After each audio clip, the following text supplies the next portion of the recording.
decíamos en la anterior meditación que la Eucaristía era Jesús realmente presente bajo las apariencias del pan y del vino, que se ofrece en sacrificio al Padre y que se nos da como alimento de vida eterna.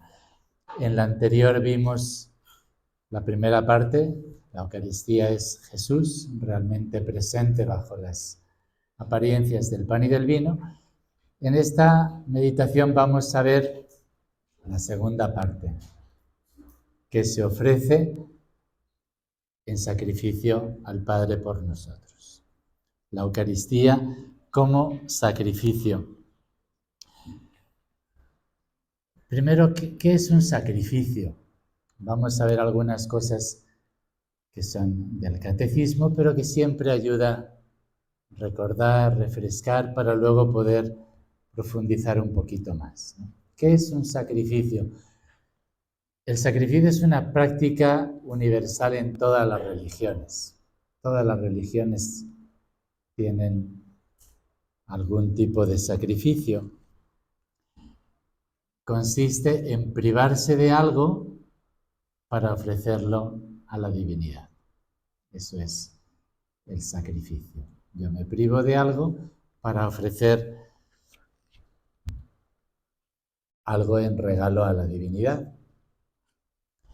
Esos dos elementos son indispensables en un sacrificio y esto es algo que nos puede servir también en nuestra vida cristiana.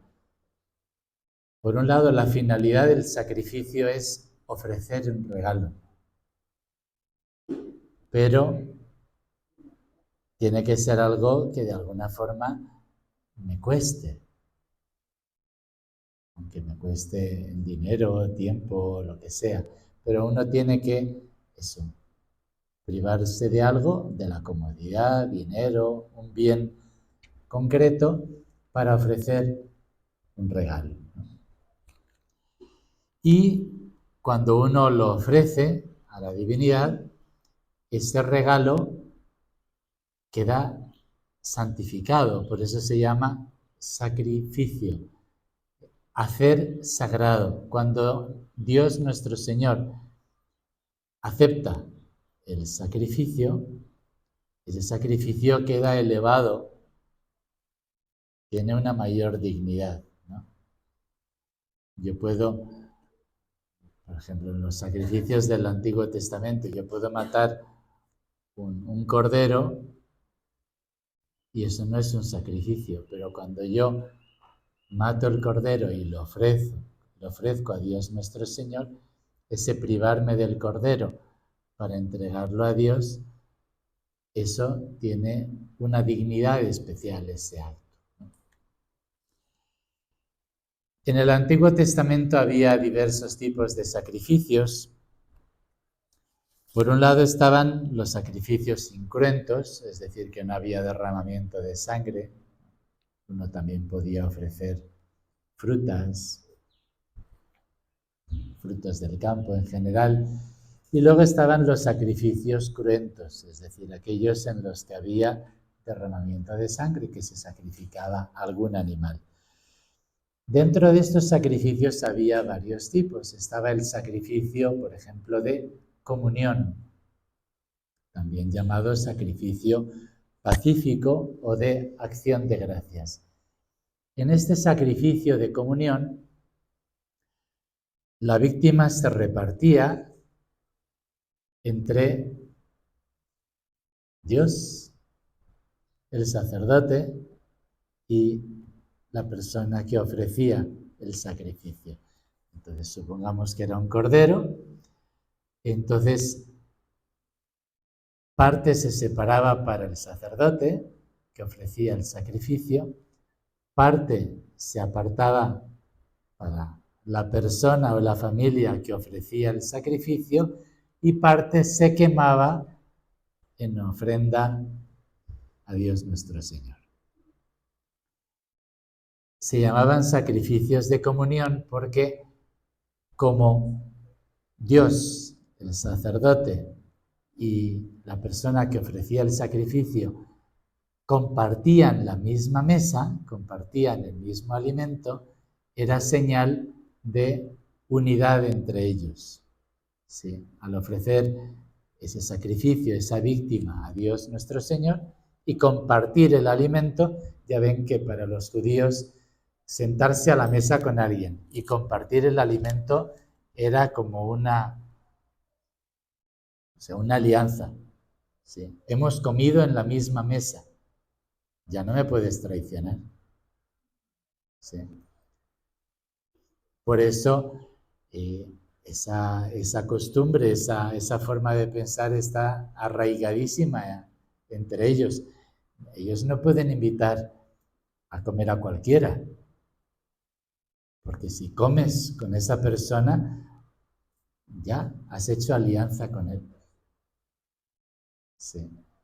De hecho, hay un momento en la película del Conde de Montecristo donde precisamente está esa misma actitud. El Conde de Montecristo quiere vengarse de todos los que le hicieron el mal y en un momento uno de ellos le invita a comer. El Conde de Montecristo tiene esa tradición judio-cristiana de que si compartes la mesa con alguien no le puedes traicionar. Y entonces la que era la novia del Conde de Montecristo, que está sospechando de él, cuando se da cuenta de esa actitud le dice: eres tú, te he reconocido. ¿Por qué? Y por eso no quieres sentarte a la mesa con él, porque quieres vengarte, ¿no? Porque él astutamente había aceptado la invitación, pero no había probado el alimento. Sí. Entonces, en el sacrificio de comunión está presente eso, que luego lo tomamos nosotros en la Santa Misa. Al participar del mismo pan, del mismo alimento, formamos una unidad, formamos una alianza. Ese era el sacrificio de comunión. Luego también estaba el sacrificio expiatorio, donde se cogía un cabrito,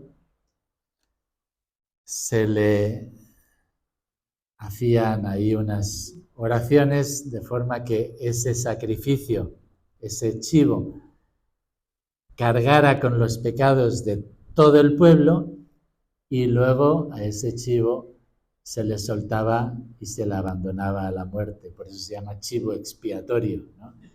Porque cargaba con los pecados de todo el pueblo. Todo el pueblo descargaba sus pecados sobre ese cabrito, sobre ese chivo, y se le abandonaba a la muerte. Y entonces, de forma que el sufrimiento y la muerte de ese animal pagara por los pecados del pueblo. Sí. Ese era el sacrificio expiatorio. Y luego estaba el holocausto. El holocausto viene del griego que significa se quema todo.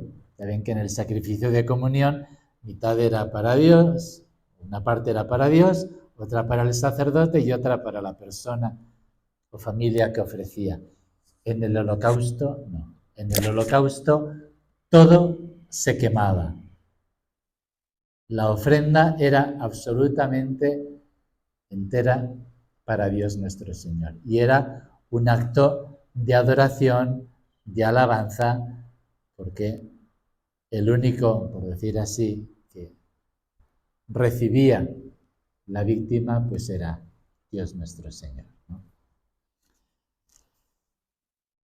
Con el tiempo, en el Antiguo Testamento se va viendo cada vez más la insuficiencia de esos sacrificios. Poco a poco, Dios a través de los profetas les va haciendo ver al pueblo de Israel que pues eso de los sacrificios pues está muy bien como intención, pero que lo importante es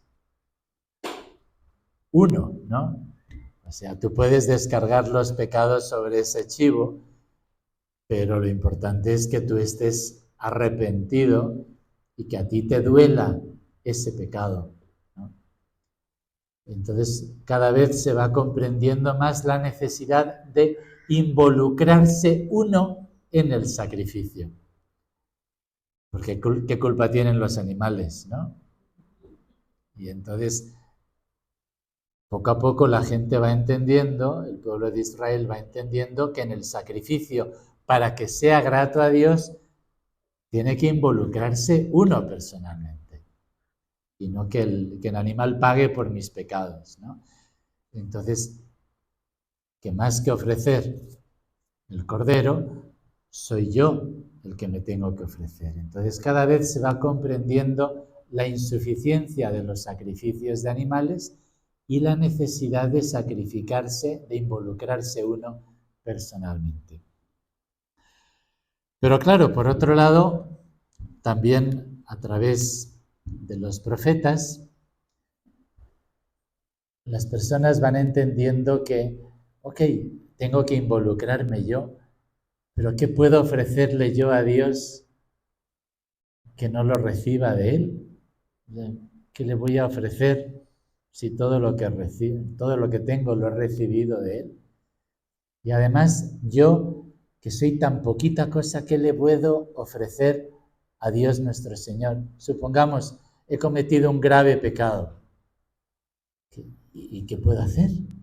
¿Qué puedo hacer? Mi ofensa es una ofensa infinita, porque estoy ofendiendo a un Dios infinitamente grande e infinitamente bueno. Entonces, mi ofensa es infinita. ¿Y qué puedo hacer?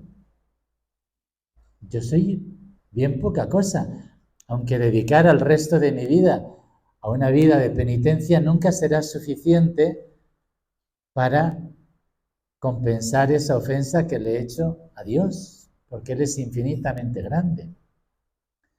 Entonces, las personas van entendiendo eso, la insuficiencia de los sacrificios, la necesidad de involucrarse personalmente, pero luego, por otro lado, la incapacidad del hombre de ofrecer algo digno de Dios. Yo que soy pequeño y que soy pecador, ¿qué puedo hacer para alabarle, para adorarle, para pedirle perdón? No estoy a la altura. Y poco a poco, sobre todo en el periodo de cautividad, el pueblo de Israel va entendiendo eso. Y es el modo como también Dios nuestro Señor fue preparando al pueblo de Israel para lo que iba a venir.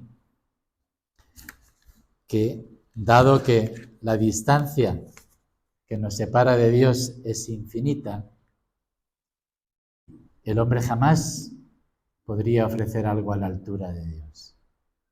Entonces era necesario que el que se sacrificara fuera un hombre para que representara a los seres humanos, pero que al mismo tiempo fuera Dios para que pudiera ofrecer un sacrificio a la altura de Dios.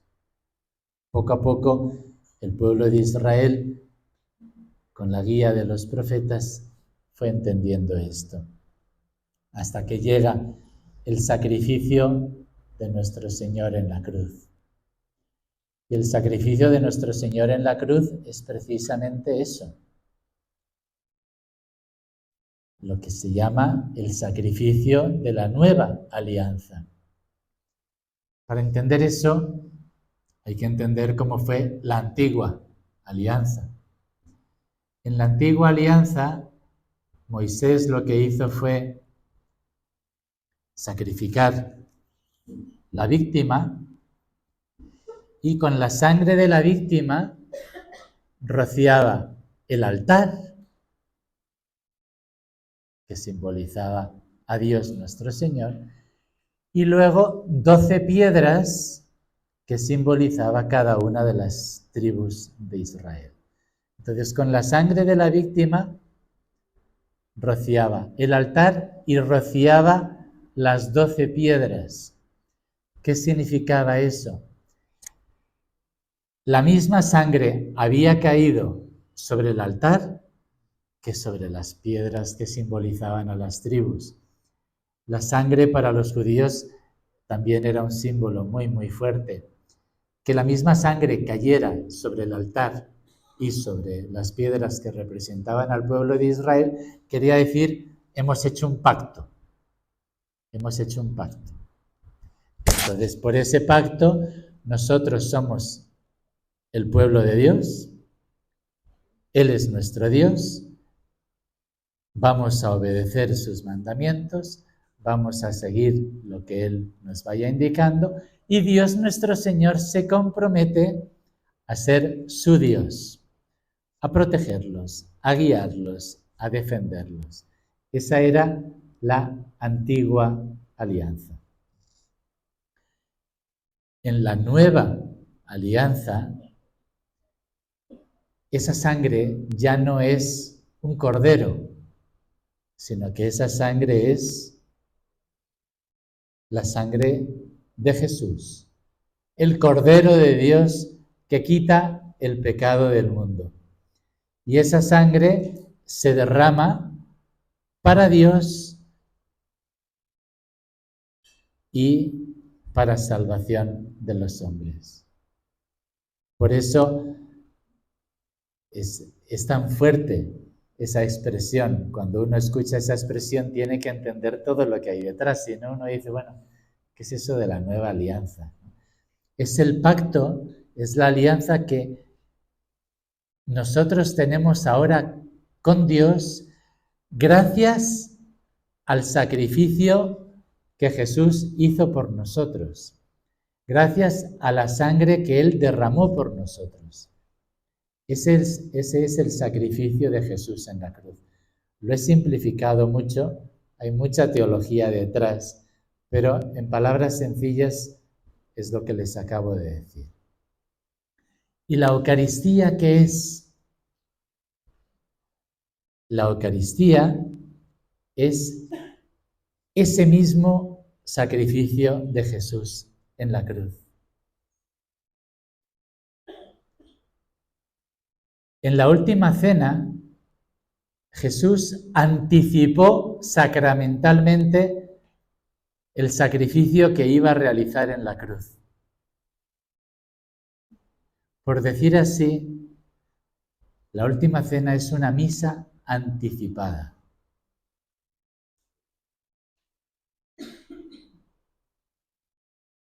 Y cada misa es una actualización del sacrificio de Jesús en la cruz. Es un volver a hacer presente el sacrificio de Jesús en la cruz.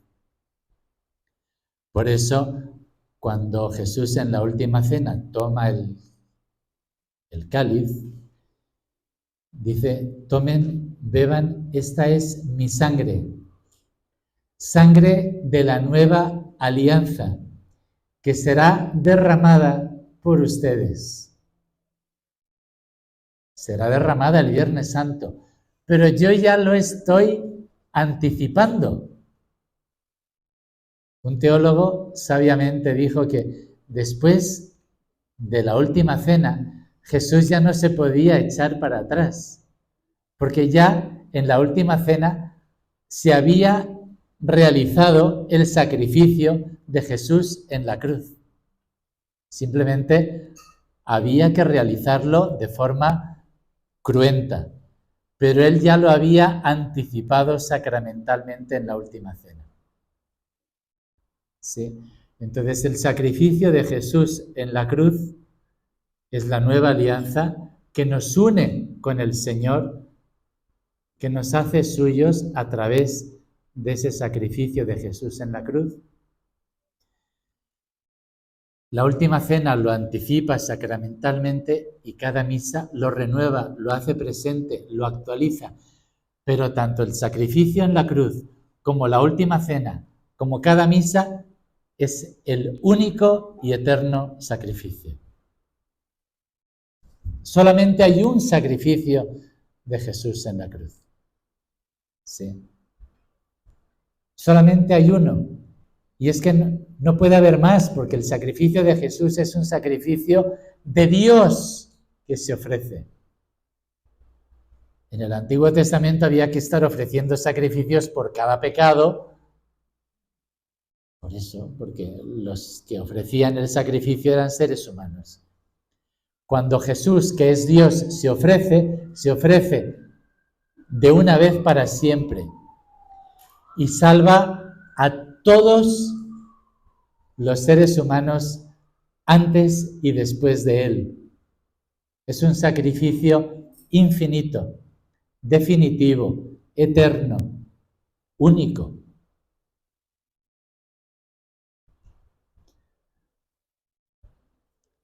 Por eso en la Eucaristía no se repite. Hay una canción por ahí que habla de repetir. No. No se repite. No se puede repetir el sacrificio de Cristo. Es único, eterno y definitivo. Es único. Podemos decir que se hace presente, se actualiza, se renueva. A mí me encanta la expresión de San Juan Pablo II en la Eclesia de Eucaristía. Dice que en la Eucaristía tiene lugar una misteriosa contemporaneidad con el sacrificio del Calvario. ¿Qué significa eso? Que en cada misa nos volvemos contemporáneos. Es decir, estamos asistiendo realmente al Calvario. Sí. Fíjense qué fuerte, o sea, es para meditar, saborear. Una señora me comentaba, y tiene toda la razón, que muchas veces cuando se habla, se comenta, ¡ay, qué bonita misa dio el Padre! ¿Pero qué quiere decir eso? ¡Qué bonita misa! Normalmente se refieren a que predicó bien la homilía. Pero perdonen que les diga, la homilía es lo menos importante de la Santa Misa. Hay gente que va a misa para escuchar a un padre. Están desubicadísimos. Lo menos importante de la Santa Misa es lo que diga el Padre. Ojalá que lo diga bien y ojalá que no diga tonterías. Pero lo más importante de la Santa Misa es que es el sacrificio de Jesús en la cruz. El único y eterno sacrificio que se renueva de forma sacramental. Pero yo, en cada Santa Misa, realmente estoy asistiendo al Calvario. Y ahí dejen que esta verdad de fe les lleve, porque cuando uno dice, a ver, ¿yo qué haría delante del Calvario? ¿Yo qué haría si estuviera ahí, a los pies de Jesús en la cruz, al lado de María, sosteniendo a María o siendo sostenido por María? ¿Yo qué haría? ¿Qué haría? Pues le pediría perdón por esto y por aquello. Y le agradecería todo lo que Él me ha amado. Y le agradecería que Él estuviera ahí muriendo por mí, porque Él me ha abierto las puertas del cielo. Él me ha hecho hijo de Dios. Todo lo que soy brota de ese sacrificio de Jesús en la cruz. Todo. Entonces le daría gracias. Y me pondría a suplicarle por mis amigos, por mi familia, por la iglesia, por los que no le conocen. Le diría, Señor, que esta sangre no se pierda, no se pierda. Y le alabaría, le adoraría. Pues es eso, es eso, es eso. Es el único y eterno sacrificio de Jesús en la cruz. Eso es la Eucaristía, eso es la Santa Misa. Participar en el sacrificio de la misa es eso, participar en el sacrificio de Jesús en la cruz. Jesús se está ofreciendo al Padre por mí, por mi redención, para salvarme. ¿Yo cómo participo? Pues diciéndole, Señor, gracias. Yo también quiero ofrecerme a ti. Como veremos, como es un sacrificio también de comunión, uno participa en el sacrificio comulgando, participando de la víctima, que es Jesús. Sí. ¿Cuál es el fruto del sacrificio de la misa, del sacrificio de la cruz? Pues es un valor infinito, es un fruto infinito. ¿Por qué celebramos entonces muchas misas? Pues porque nosotros somos limitadísimos. Y nosotros necesitamos volver a llenar nuestro pequeñito recipiente. El sacrificio de Jesús en la cruz, el sacrificio de la misa, es como una cascada infinita. Pero yo llevo ahí mi recipiente. Entonces, pues sí, mi recipiente se me acaba porque soy bien limitado y necesito volver a pedir perdón, a dar gracias. Pero el sacrificio de la misa tiene un valor eterno, un valor infinito. Hay un fruto general de la Santa Misa que es para cada miembro de la Iglesia. Con cada misa que se celebra se beneficia cualquier miembro de la Iglesia, esté donde esté. Sí, con cada misa, cualquier miembro de la Iglesia, aunque no sepa ni se entere, se beneficia del sacrificio de Jesús en la cruz. Ese es el fruto general, por decir así.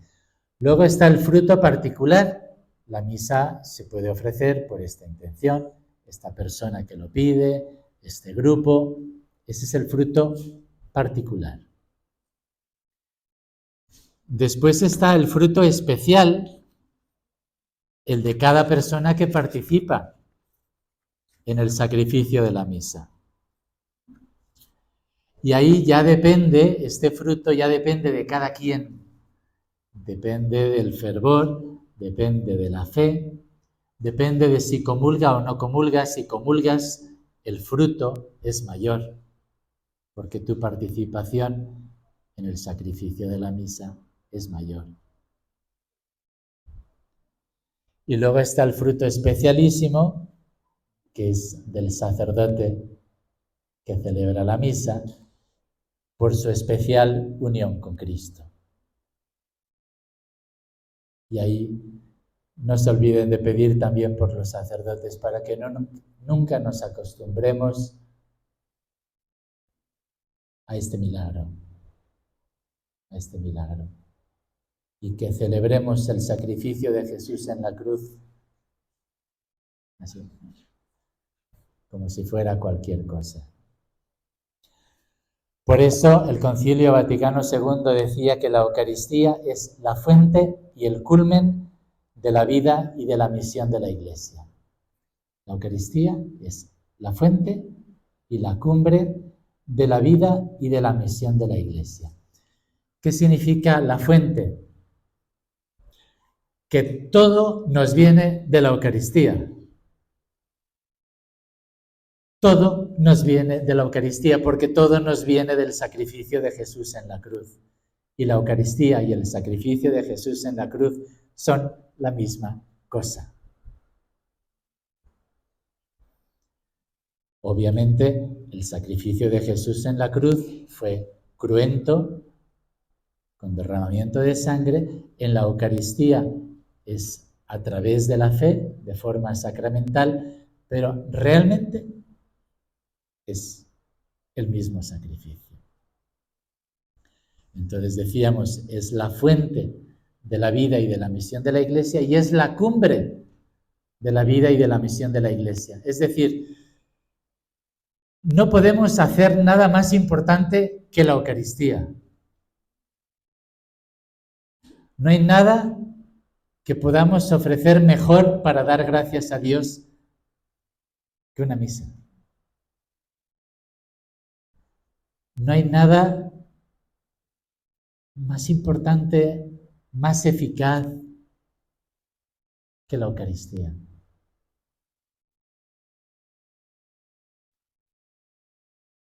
Por eso, cuando preparaba esta charla, decía, realmente qué triste que la Iglesia tenga que obligar a sus hijos a ir los domingos a misa.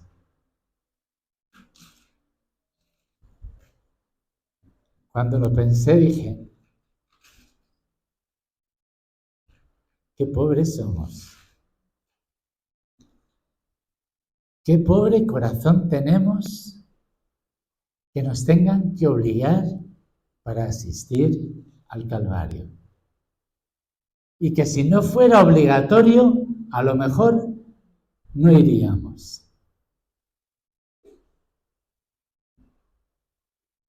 Claro, mucha gente no sabe esto. Mucha gente no sabe esto. Pero bueno, nosotros que lo sabemos, el modo como vivamos la Santa Misa tiene que ser eso. Como el Padre Pío. El Padre Pío no podía celebrar misas que duraran menos de 2 horas o 3 horas.